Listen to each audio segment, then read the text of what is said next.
Friends, હવે આપણે simple past tense એટલે કે સાદા ભૂતકાળ વિશે સમજીશું. ફ્રેન્ડ્સ, યાદ રાખો, ભૂતકાળમાં બનેલી કોઈ પણ ક્રિયાઓ, કાર્યો કે ઘટનાઓ દર્શાવવા માટે સાદો ભૂતકાળ વપરાય છે.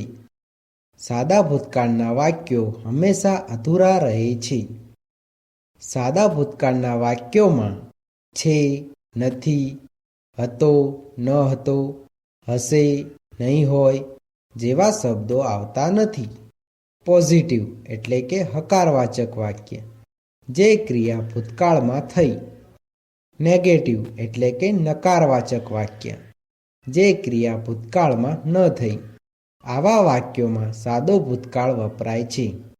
એક્ઝામ્પલ: 1. અમે ગઈકાલે સાંજે 5 વાગે ઘરે પહોંચ્યા. અમે ગઈકાલે સાંજે 5 વાગે ઘરે ન પહોંચ્યા. આ વાક્યમાં ઘરે પહોંચવાની ક્રિયા ગઈકાલે એટલે કે ભૂતકાળમાં થઈ એવું દર્શાવ્યું છે અને આ વાક્ય અધૂરું છે. તેથી આ વાક્યને સાદા ભૂતકાળનું વાક્ય કહે છે. 2. અમારા શિક્ષકે ગઈકાલે અમને સાદો ભૂતકાળ શીખવાડ્યો. અમારા શિક્ષકે ગઈકાલે અમને સાદો ભૂતકાળ ન શીખવાડ્યો. આ વાક્યમાં સાદો ભૂતકાળ શીખવાડવાની ક્રિયા ગઈકાલે એટલે કે ભૂતકાળમાં થઈ એવું દર્શાવ્યું છે અને આ વાક્ય અધૂરું છે.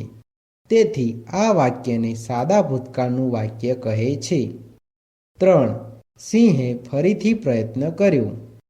સિંહે ફરીથી પ્રયત્ન ન કર્યો. આ વાક્ય અધૂરું છે.